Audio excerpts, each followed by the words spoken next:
"They are all frightened children," she said, "little ones scared out of their wits by silly people who meant to amuse them with stories, or to frighten them into being well behaved.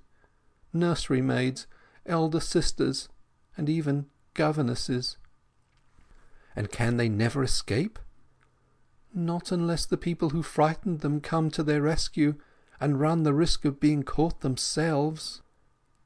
As she spoke there rose from the depths of the house the sound of muffled voices, children's voices singing faintly together. It rose and fell exactly like the wind, and with as little tune. It was weird and magical, but so utterly mournful that the boy felt the tears start to his eyes. It drifted away too, just as the wind does over the tops of the trees, dying into the distance, and all became still again. "It's just like the wind," he said, "and I do love the wind. It makes me feel so sad and so happy. Why is it?" The governess did not answer. "How old am I really?" he went on.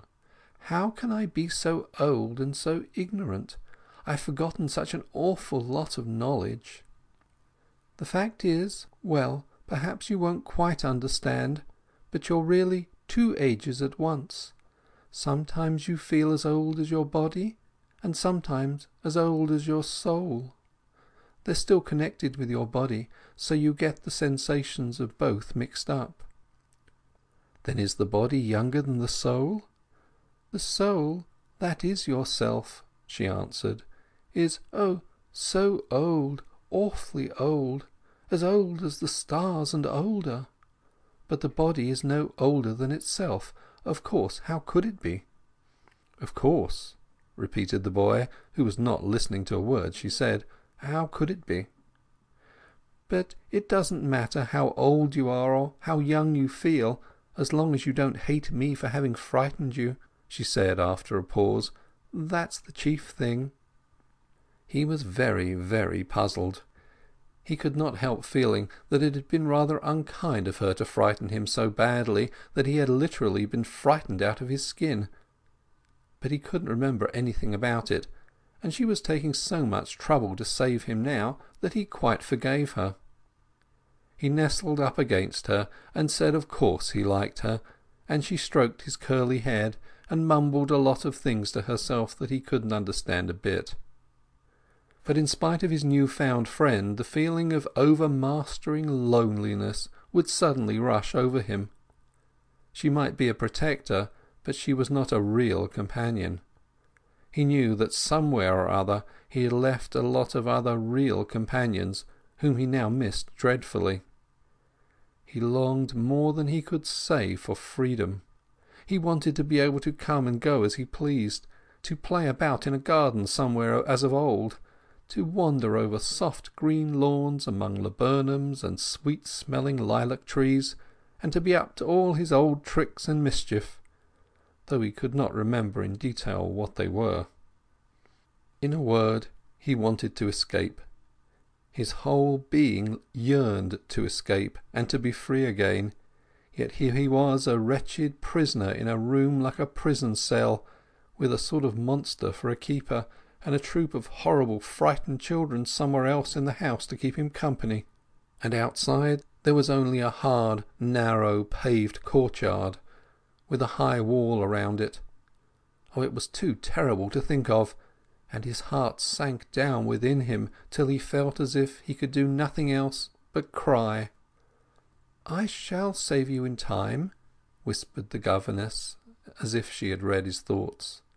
"You must be patient, and do what I tell you, and I promise to get you out. Only be brave, and don't ask too many questions. We shall win in the end and escape." Suddenly he looked up with quite a new expression on his face. "But I say, Miss Cake, I'm frightfully hungry. I've had nothing to eat since, I can't remember when, but ever so long." "You needn't call me Miss Cake, though," she laughed. "I suppose it's because I'm so hungry."